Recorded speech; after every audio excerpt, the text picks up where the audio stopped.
ओम श्री परमात्मने नमः। ओम नमो भगवते वासुदेवाय। अध्याय 2 की पावन कथा सुन रहे हैं आज। देवी पार्वती महादेव जी से बोली कि हे महेश्वर, यदि प्रभास क्षेत्र सब तीर्थों में श्रेष्ठ है तो फिर अन्य बहुत से तीर्थों के विस्तार से क्या लेना है। प्रभास क्षेत्र का ही महात्म्य आप बतलाइए। प्रभास क्षेत्र कौन है, उसकी सीमा क्या है, उसका सार तत्व क्या है, यह सब आप बताने की कृपा कीजिए। तब भगवान शंकर ने देवी पार्वती से कहा कि हे देवी, समस्त क्षेत्रों में प्रभास मुझे अधिक प्रिय है। प्रभास में उत्तम सिद्धि और परम गति प्राप्त होती है। उस प्रभास क्षेत्र के पूर्व में अंधकार को नाश करने वाले स्वामी सूर्य नारायण जी हैं। पश्चिम में माधव जी का स्थान है, दक्षिण में समुद्र और उत्तर में भवानी है। इसी प्रकार की सीमा से युक्त वह क्षेत्र 12 योजन का है। इसी का नाम प्रभास क्षेत्र है, जो कि सब पातकों का नाश करने वाला है। उसके मध्य में 5 योजन विस्तृत पीठिका है, जो कि न्यून कुमती से पश्चिम, वज्रिणी से पूर्व, महेश्वरी से दक्षिण और समुद्र से उत्तर में स्थित है। उसकी लंबाई और चौड़ाई मिलाकर 5 योजन का विस्तार है। यह पीठ कहा गया है। अब इसके गर्भगृह का वर्णन सुनो तुम।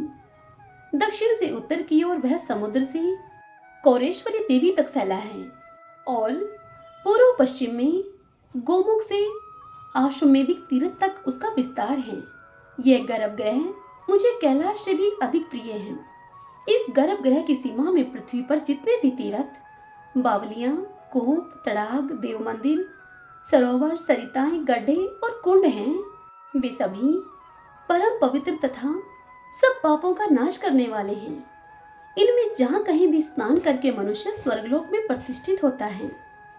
इस क्षेत्र का प्रथम भाग माहेश्वर कहा गया है, जो कि परम पवित्र है। दूसरा वैष्णव भाग और तीसरा ब्रह्मा भाग है। ब्रह्मा भाग में 1 करोड़ तीर्थ हैं। वैष्णव भाग में भी 1 कोटि तीर्थ हैं। इन दोनों के मध्य में रुद्र भाग है। इस रुद्र भाग में 1.5 करोड़ तीर्थ हैं। इस प्रकार यह क्षेत्र 3 देवताओं का बताया गया है। यह गोपनीय से भी अधिक गोपनीय तथा मुझे विशेष प्रिय है। सब विभागों को मिलाकर इस क्षेत्र में 3.5 करोड़ तीर्थ हैं। इसकी यात्रा भी 3 प्रकार की है। पहली रौद्री यात्रा, दूसरी वैष्णवी यात्रा और तीसरी ब्राह्मी यात्रा कही गई है, जो कि सब पातकों का नाश करने वाली है। ब्रह्मा विभाग में इच्छा शक्ति कही गई है, वैष्णव भाग में क्रिया शक्ति कही गई है और तीसरे रुद्र भाग में ज्ञान शक्ति बताई गई है। पापी, शट अथवा दूसरों को हानि पहुंचाने वाले मनुष्य ही क्यों न हो, यदि वह प्रभास क्षेत्र के मध्य भाग में निवास करता है तो सब पापों से वह मुक्त हो जाता है। हिमवान, गंधमादन, कैलाश, निषद, परम प्रकाशमय मेरुगिरी, मनोहर त्रिकूट, महागिरी मानसोत्तर, रमणीय देवोत्थान, नंदनवन तथा स्वर्गलोक के रमणीय तीर्थ और मंदिर, इन सबको छोड़कर प्रभास में मेरा मन लगता है। हे देवी, जो एकाग्रचित होकर प्रभास में संयम पूर्वक निवास करता है, वह तीनों समय भोजन करके भी वायु पीकर रहने वाले तपस्वियों के समान पुण्य फल का भागी होता है। जो विघ्नों से आक्रांत होकर भी प्रभास तीर्थ का सेवन नहीं छोड़ता, वह जरा और मृत्यु को भी त्याग देता है तथा वह जन्म के अशाश्वत चक्र से मुक्त हो जाता है। जो मनुष्य प्रभास क्षेत्र में निश्चय पूर्वक निवास करते हैं, उनको एक ही जन्म में मोक्ष प्राप्त हो जाता है। जो उत्तम व्रत का पालन करने वाले ब्राह्मण प्रभास क्षेत्र में स्थित हैं, जो मृत्युंजय मंत्र के साथ सतरुद्रीय का जप करते हैं, उन्हें 6 महीने के भीतर ही ज्ञान प्राप्त हो जाता है। नाम का प्राय बतलाने वाले विद्वान पुरुष शिव कहते हैं वेद को। शतरुद्र मंत्र शिव स्वरूप वेद का आत्मा है। जो प्रभास क्षेत्र में आकर इडियम इत्यादि मंत्र से मेरा पूजन करते हैं, वे निसंदेह मुक्त हो जाते हैं। जो मनुष्य वहां सैमंत्र या अमंत्र भाव से रहते हैं, अर्थात मंत्र जपें या ना जपें, केवल वहां सदा निवास करते हैं, वे भी जिस गति को पाते हैं वे बड़े बड़े दानों और यज्ञों से भी नहीं मिलती है। इस क्षेत्र में स्वयंभू लिंग के रूप में साक्षात हम महेश्वर ही निवास करते हैं। प्रभास में भगवान सोमनाथ के दक्षिण में करोड़ों रुद्र स्थित हैं। ब्रह्मांड में जितने तीर्थ हैं वे सभी वैशाख की चतुर्दशी को सोमनाथ के समीप जाते हैं। प्रभास क्षेत्र में निवास करने वाले पुरुषों के लिए जो सदगति बताई गई है वह न तो कुरुक्षेत्र में है और न ही हरिद्वार में है और न ही पुष्कर में ही है। देव देव महादेव जी का वह गुप्त क्षेत्र 7 योजन है। वहां ब्रह्मा और विष्णु आदि देवता तथा असंख्य योगी सनातन भगवान मुझ सदाशिव की ही उपासना करते हैं। वे सभी मेरे भक्त हैं और मेरी उपासना में तत्पर रहते हैं। संयमशील सन्यासी 8 मास तक भ्रमण करते हैं और 4 मास तक एक जगह प्रभास तीर्थ में नियम ग्रहण करके उन्हें निवास करना चाहिए। एक मनुष्य सोमेश्वर शिव का पूजन करता है और दूसरा तप करता है। उन दोनों में वही श्रेष्ठ है जो सोमनाथ की पूजा में संलग्न है। जो योग, सांख्य, 5 रात्र तथा अन्य शास्त्रों के द्वारा जानने योग्य हैं, वे ही शिव प्रभास क्षेत्र में स्थित हैं। सोमनाथ लिंग में यह संपूर्ण चराचर जगत स्थित है, इसलिए उस लिंग में सदा महादेव का यत्न पूर्वक पूजन करना चाहिए। मनुष्य मानव बुद्धि के अनुसार जो कुछ भी अशुभ कर्म करके बैठता है वह श्री सोमनाथ के पूजन से विलीन हो जाते हैं। वेदवादी पुरुष जिन्हें काल अग्निरुद्र कहते हैं वे ही भैरव नाम से प्रभास तीर्थ में स्थित हैं। मैं ही भैरव रूप धारण करके सब पापों का नाश करता हूँ। अग्नि मिले इस मंत्र के द्वारा जिसके प्रभाव का वर्णन हुआ है वही मैं प्रभास क्षेत्र में अग्नि मिल इस नाम को धारण करता हूँ। इसके अलावा वहां सब देवताओं ने मेरा नाम काल अग्निरुद्र भी रखा है। मेरा एक नाम अग्निशान भी है। इस प्रकार 3 नाम बताए जाते हैं। प्रत्येक कल्प में जो मेरे नाम होते हैं उनकी गणना नहीं की जा सकती, क्योंकि कल्प और ब्रह्मा असंख्य हैं। इस प्रकार यह सोमेश्वर देव का रहस्य परम गोपनीय है। हे देवी, तुम्हारे प्रति स्नेह होने से और तुम्हारी भक्ति के कारण यह सब मैंने तुमसे कहा है। पुरुष, स्त्री, बालक, वृद्ध, नपुंसक, चांडाल, पुंकश, शूद्र, मलेच्छ, मूर्ख तथा अन्य जो निंदित मनुष्य इस पृथ्वी पर निवास करते हैं वे सब यदि प्रभास तीर्थ में मृत्यु को प्राप्त हों तो वे मुक्त हो जाते हैं। यहाँ मैंने दक्षिण भाग में विश्वनाथ की और उत्तर में दंडपाणि की स्थापना की है। वे दोनों इस क्षेत्र की रक्षा करते हैं। अन्यान्य गणाध्यक्ष भी मेरी आज्ञा के अधीन होकर इस क्षेत्र की रक्षा करते रहते हैं। उन गणाध्यक्ष के नाम इस प्रकार हैं: महारुद्र, चंडीश, घंटाकर्ण, गोमुख, विनायक, महानाद, काकवक्त्र, शुभेक्षण, एकाक्ष, दुदुम्भी, चंड, तालजंग, भूमिदंड, दंड, शंकुकर्ण, वैधृति, तालदंड, महातेजा, चिपिटाक्ष, हयानन, हस्तिक्वत्र, श्ववकत्र, विडालवदन, सिंहामुख, व्याघ्रमुख तथा वीरभद्र। वे सब गणेश जी को आगे रखकर देव देव शिव तथा इस क्षेत्र की रक्षा करते हैं। प्रभास क्षेत्र में कुल 1 अरब 11 करोड़ 13 लाख गण निवास करते हैं। वे सभी प्रभास क्षेत्र की रक्षा में तत्पर रहते हैं। अट्टहास नामक गणाध्यक्ष 100 करोड़ गणों के साथ पूर्व द्वार में रहकर इस क्षेत्र की रक्षा करते हैं। घंटाकर्ण नामक गण अन्य 18 करोड़ गणों के साथ दक्षिण द्वार पर रहते हैं। विस्वर इस नाम के गण पश्चिम द्वार के रक्षक हैं तथा दंडपाणि देव देव सोमेश्वर के उत्तर द्वार पर रहते हैं। ईशान कोण में भीष्मशय, अग्नि कोण में छागवक्त्र, नृत्य कोण में चंड तथा वायव्य कोण में भैरवानंद रक्षा करते हैं। नंदी, महाकाल, दंडपाणि और विनायक ये मध्य भाग में 100 कोटि गणों के साथ सोमनाथ के अंग रक्षक हैं। इस प्रकार से असंख्य गणाध्यक्ष उस क्षेत्र की रक्षा करते हैं। कलयुग के पातकों से जिनका चित्त दूषित है उनके लिए मेरा वह स्थान अगम्य है। मेरे लोक में जो पातालवासी सिद्ध हैं वे काल भैरव सोमनाथ की प्रदक्षिणा करते हैं। पृथ्वी में जो पुण्य तीर्थ, मंदिर और देवता हैं वे सभी सोमेश्वर देव की परिक्रमा करते हैं।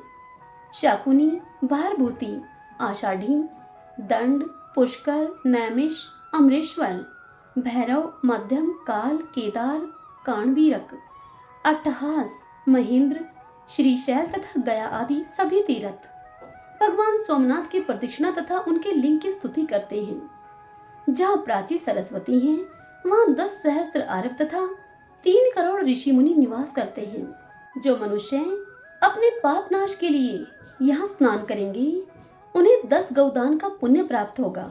वहाँ पर शूल भेद आदि लिंग पूजन करने योग्य हैं। महापापाचारी मनुष्य भी प्राची सरस्वती में प्राण त्याग करके साक्षात शिव को प्राप्त होता है। हे विप्रवरों, वहाँ दही और कंबल दान करने चाहिए। यह दान सब पापों का नाश करने वाला तथा सार से भी सार पुण्य है। ब्रह्मस्थान में एक ब्राह्मण को भोजन कराने से कोटि गुना फल मिलता है। यह जानकर मैं वहाँ प्रसन्नता पूर्वक स्थिर रहता हूँ। कलयुग में वहाँ सभी तीर्थ अदृश्य होकर रहते हैं। मनोहर प्रभास क्षेत्र में जहाँ सोमनाथ जी स्थित हैं, वहाँ मेरे 2 गण उद्भ्रम तथा सभ्रम रहते हैं। वे वहाँ रहने वाले दुष्ट लोगों के मन में भ्रम एवं विभ्रम उत्पन्न कर देते हैं। इस प्रकार वे दुष्ट चित्त वाले प्राणियों से उस क्षेत्र की रक्षा करते हैं। जो श्रेष्ठ मानव इस तीर्थ में भक्ति पूर्वक दंड पाणी का दर्शन करते हैं, उन्हें किसी प्रकार का विघ्न नहीं प्राप्त होता। जो ब्राह्मण, क्षत्रिय, वैश्य, शूद्र तथा वर्ण शंकर इच्छा या अनिच्छा से उस शुभ क्षेत्र के भीतर मृत्यु को प्राप्त होते हैं, वे सभी मेरा सारूप्य प्राप्त करके मेरे दिव्य धाम में चले जाते हैं। मेरू, 7 द्वीप तथा 7 समुद्रों के गुणों का वर्णन किया जा सकता है, परंतु आदिदेव सोमेश्वर शिव के गुणों का वर्णन 100 कोटि वर्षों में भी नहीं किया जा सकता है। इस कथा को आगे सुनाते हुए श्री सूत जी ऋषियों से कहते हैं कि हे विप्रवरों, महादेव जी देवी पार्वती को यह सब बताते हुए उनसे कहते हैं कि हे देवी, जो निर्भय, निर्मल, नित्य, निरपेक्ष, निराश्रय, निरंजन, निष्प्रपंच, निःसंग तथा निरूप तरु तत्व हैं, वही प्रभास तीर्थ में सोमेश्वर लिंग के रूप में स्थित हैं।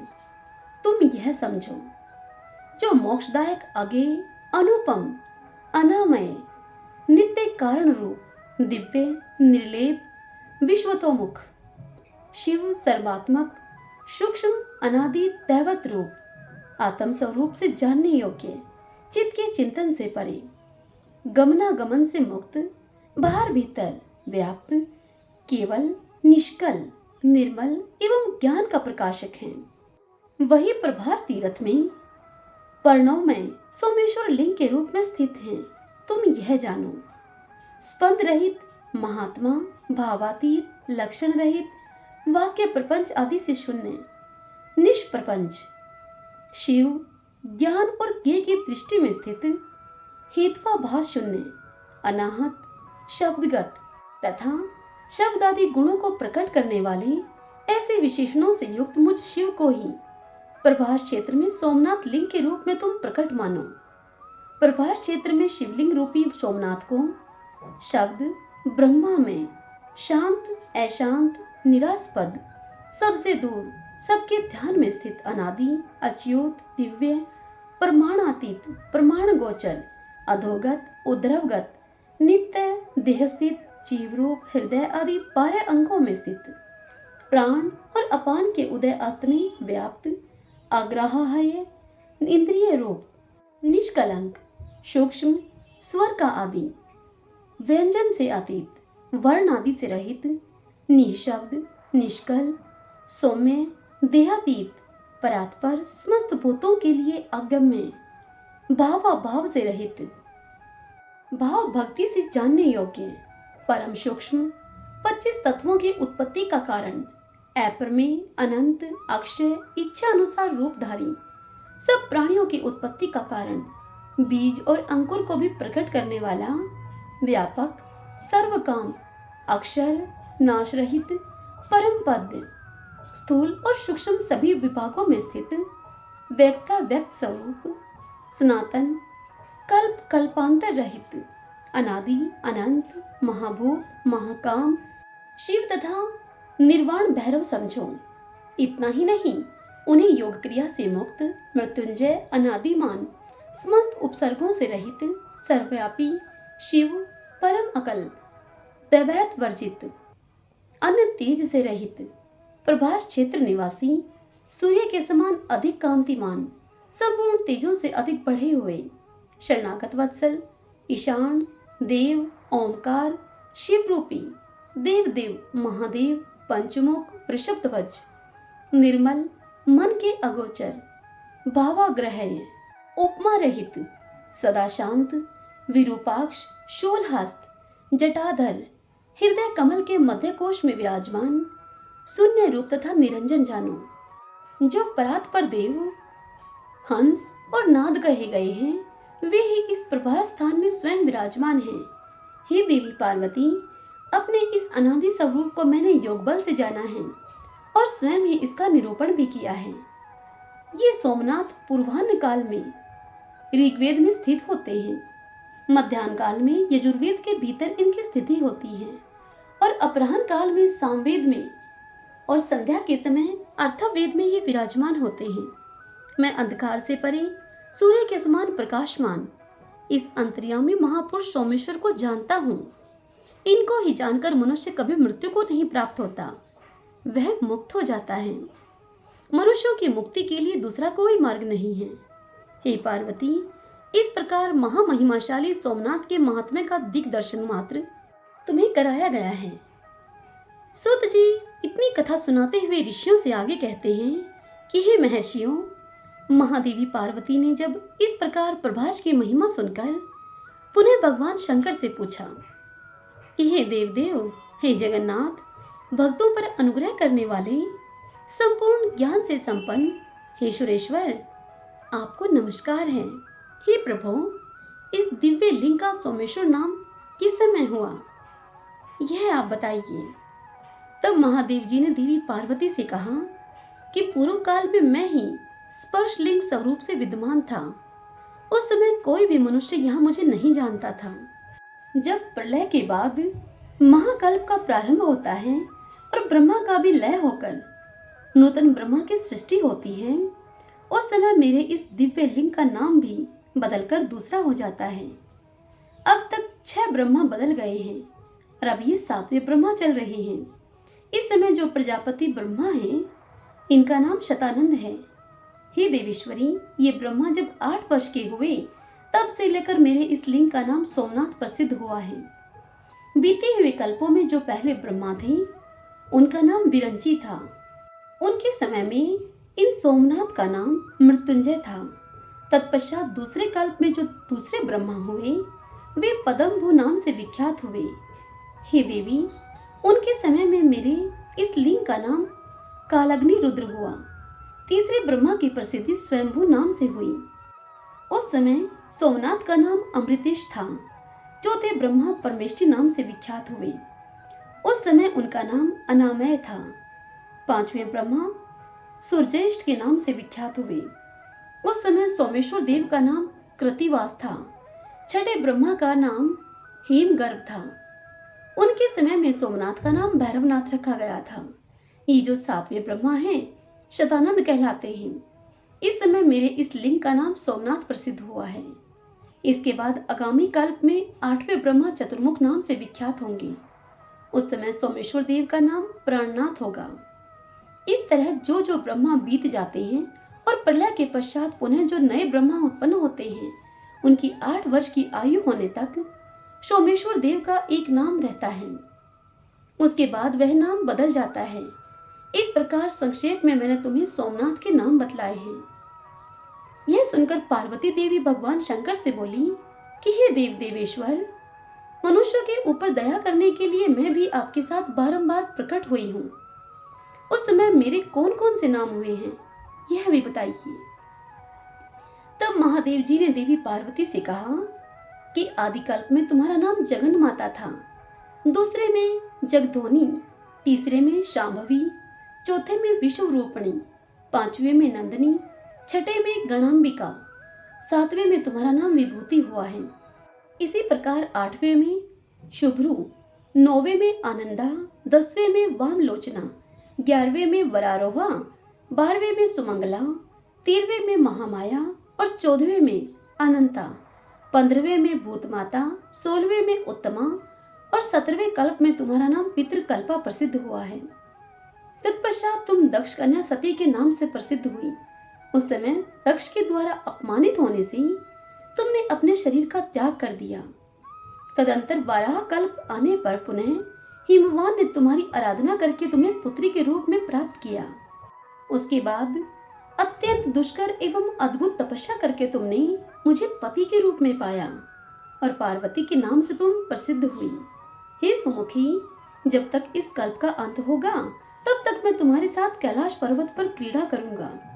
तदंतर द्वापर में महिषासुर का वध करने के लिए भगवान विष्णु के साथ कृष्ण पिंगला नाम से प्रकट हुई। तब से कात्यायनी और दुर्गा आदि विविध नामों से तुम 9 कोटि भेद के साथ वसुधा तल पर प्रकट हुई। हे सुंदरी, पूर्व काल में जो तुम्हारे कल्प अनुसार नाम थे तथा जो भूत, भविष्य और वर्तमान में तुम्हारे नाम थे, होंगे और जो हैं, वे सब नाम मैंने बता दिए हैं। उन्हें इसी प्रकार से जानना चाहिए। शतानंद नाम से विख्यात ये जो ब्रह्मा जी हैं, उनके 8वें वर्ष में जो पहले मनु हुए थे और उस मनवंतर में जो प्रथम चंद्रमा थे, वे लक्ष्मी और कौस्तुभमणि आदि के साथ समुद्र से प्रकट हुए हैं। उन्होंने काल भैरव नाम से इस सोमेश्वर लिंग की आराधना की है और बड़ी भारी तपस्या में संलग्न होकर 14 युग व्यतीत किए। हे सुंदरी, उनकी वह अद्भुत तपस्या देखकर मैं बहुत प्रसन्न हुआ और मैं उनसे बोला कि हे चंद्रदेव, तुम वरदान मांगो। हे शुभे, तब उन्होंने अपने भक्ति भाव से मुझे संतुष्ट करके मुझसे कहा कि हे प्रभु, ये ब्रह्मा जी जब तक रहें तब तक आपका नाम सोमनाथ के रूप में प्रसिद्ध हो। मनवंतर समाप्त होने पर जो कोई भी दूसरे चंद्रमा हो, उन सबके ये सोमनाथ जी कुल देवता हों। तब मैं तथास्तु कहकर पुनः उस शिवलिंग में ही लीन हो गया। यह मैंने सोमनाथ के गुणों को संक्षेप से सूचित किया है। समुद्र के रत्नों की भांति सोमेश्वर के गुणों का विस्तार अचिंत्य है। उनकी महिमा का चिंतन भक्तों की बुद्धि को बढ़ाने वाला है। मद मोहित मूढ़ मानव उनके स्वरूप को नहीं देख पाते। यह सुनकर पार्वती देवी ने पूछा कि भगवान, जिस तेजोमय लिंग का ऐसा महात्म्य है, उसकी इस प्रभास क्षेत्र में कहाँ स्थिति है? तब महादेव जी ने पार्वती से कहा कि हे देवी सुनो, वजनी नदी के पूर्व न्यून कुमती नदी पर 4 योजन चौड़ा और 5 योजन लंबा मेरा गर्भगृह है। उसको मैं कभी नहीं छोड़ता। पश्चिम दिशा में समुद्र के समीप कृत समर के आगे 100 धनुष की दूरी पर मेरा महाप्रभावशाली स्वयंभू लिंग स्थित है। उसमें साक्षात परमेश्वर भगवान शंकर रूप में मैं निवास करता हूँ। इसी के बीच में सोमेश्वर के समीप चारों ओर 14 भागों में 200 धनुष की गोलाकार कर्णिका हैं, जो मुझे बहुत प्रिय हैं। उसमें जो प्राणी निवास करते हैं, वे सब पातकों से शुद्ध होकर मेरे लोक में जाते हैं। जो मनुष्य सैकड़ों विघ्नों से घिरकर या बंधकर भी प्रतिज्ञा पूर्वक जीवन भर इस क्षेत्र में निवास करता है, वह उस परमधाम में जाता है जहां पर जाकर कोई भी शोक नहीं करता। जो प्रभास क्षेत्र में मरता है, वह यमलोक में नहीं जाता। भयंकर कली काल का आगमन जानकर मैंने यहाँ रक्षा के लिए विघ्नराज गणेश जी को स्थापित किया है। ब्रह्मा ज्ञाति, पातकी, ब्राह्मण द्वेषी, शिव भक्तों की निंदा करने वाले, कृतघ्न, शठ, लोक शत्रु, गुरुद्रोही, तीर्थों और मंदिरों के लिए कंटक रूप तथा पाप प्राण निंदित मनुष्य यदि इस क्षेत्र में प्राण त्याग करते हैं तो वे 10,000 दिव्य वर्षों तक दासी पुत्र होते हैं। उसके बाद ब्रह्मा राक्षस होते हैं। तदंतर हीन योनि अर्थात पक्षियों की योनि में जन्म लेते हैं। अतः पूर्ण प्रतन करके वहां कभी पाप न करें। अन्य स्थानों का पाप इस क्षेत्र में नष्ट होता है, परंतु यहाँ का किया हुआ पाप पिशाच योनि एवं नरक में डालने वाला होता है।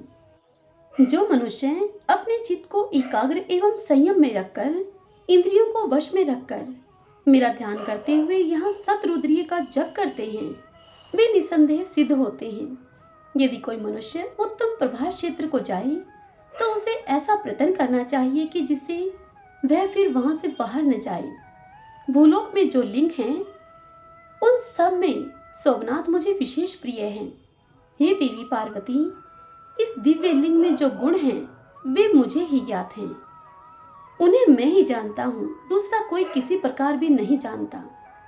जिस समय न ब्रह्मा थे, न भूमि थी, न सूर्य थे और न यह संपूर्ण जगत ही था, उस समय ब्रह्मा जी के प्रलय काल में यह दिव्यलिंग भवानी वृत्ति का आश्रय लेकर अर्थात भविष्य में मुझे यहाँ प्रकट होना है ऐसी भावना रखकर इस स्थान की रक्षा करता रहा है। प्रभास में निवास करने वाले जो मानव धन्य हैं, जो संसार का भय दूर करने वाले भगवान सोमनाथ का दर्शन करते हैं। हे देवी, जो मनुष्य शुद्ध चित्त होकर सोमनाथ का स्मरण करेंगे उनके संपूर्ण पापों का नाश हो जाएगा। यह पवित्र क्षेत्र मुझे सदैव अत्यंत प्रिय है। हे पार्वती, देव, मनुष्य आदि सब लोग तभी तक संसार में भ्रमण करते हैं जब तक कि मेरे सर्वभूत सोमनाथ को वे प्राप्त नहीं होते। यह प्रभास क्षेत्र मोक्ष धाम कहा गया है। इस प्रकार मैंने तुम्हारी जानकारी के लिए सोमनाथ के महान भाव का तुमसे वर्णन किया है। जो मनुष्य सदा इसका पाठ करेंगे वे मुझ चंद्रमौली शिव के धाम में जाएंगे। हे देवी, जो भक्त जन सोमेश्वर देव की शरण में जाते हैं वे इस भयंकर संसार चक्र में फिर से नहीं भटकते। हरि ओम तत्सत। ओम नमो भगवते वासुदेवाय। ओम नमः शिवाय।